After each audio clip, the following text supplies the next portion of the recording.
வாழ்வும் எங்கள் வளமும் மங்காத தமிழென்று சங்கே முழங்கு.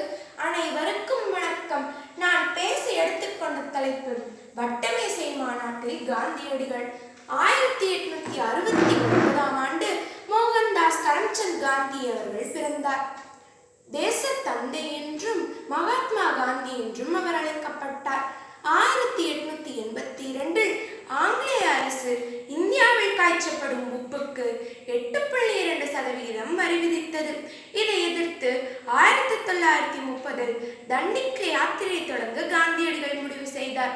சட்டத்தை மீறி தண்டியில் காந்தியடிகள் உப்பு எடுத்ததால் சட்ட மறுப்பு இயக்கத்தால் காந்தியடிகள் மற்றும் பிற காங்கிரஸ் தலைவர்கள் கைது செய்யப்பட்டனர்.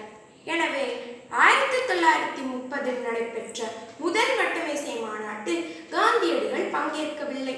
காந்தியடிகளை பங்கேற்க வைப்பதற்காக அப்போதைய வைஸ்ராயாக இருந்த இர்வின் காந்தி இர்வின் ஒப்பந்தத்தில் ஈடுபடுகிறார். அந்த காந்தி இர்வின் ஒப்பந்தத்தில் இந்திய காங்கிரஸ் அரசு சட்டமறுப்பு இயக்கத்தை கைவிடுதல் எனவும் வட்டமேசை மாநாட்டில் பங்கு கொள்ளுதல் எனவும் முடிவு செய்கிறது. ஆனால் காலனி அரசு சட்டமறுப்பு இயக்கத்தால் கைதானவர்களை விடுவித்தல், அவசர கால சட்டத்தை கைவிடுதல், உப்பு மீதான வரியை ரத்து செய்து உப்பு உற்பத்தி செய்ய அனுமதி அளித்தல் என்று முடிவு செய்கிறது.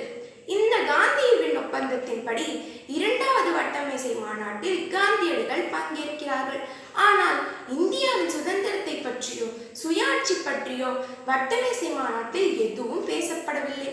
எனவே காந்தியடிகள் ஏமாற்றத்துடன் இந்தியா திரும்புகிறார். மூன்றாவது வட்டமேசை மாநாடு 1932இல் நடந்தது. அப்போது இங்கிலாந்து பிரதமராக இருந்த மெக்டொனால்ட் அவர்கள் அம்பேத்கர் அவர்களிடம் ஒரு வகுப்புவாத பிரதிநிதித்துவத்தை கொண்டு வந்தார். அதை காந்தியடிகள் ஏற்கவில்லை. இந்துக்களுக்குள் பிரிவினை வரும் என்பதால் அவர் அதை ஏற்கவில்லை. அதற்காக சாகும் வரை உண்ணாவிரதம் என்று அறிவித்தார்.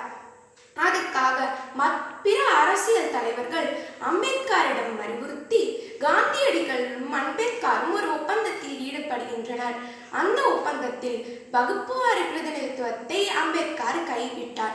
அதற்கு பதிலாக காந்தியடிகள் 19% பாராளுமன்றத்திலும் 148 தொகுதி சட்டமன்றத்திலும் ஒதுக்கி தர வேண்டும் என்று கூறினார்.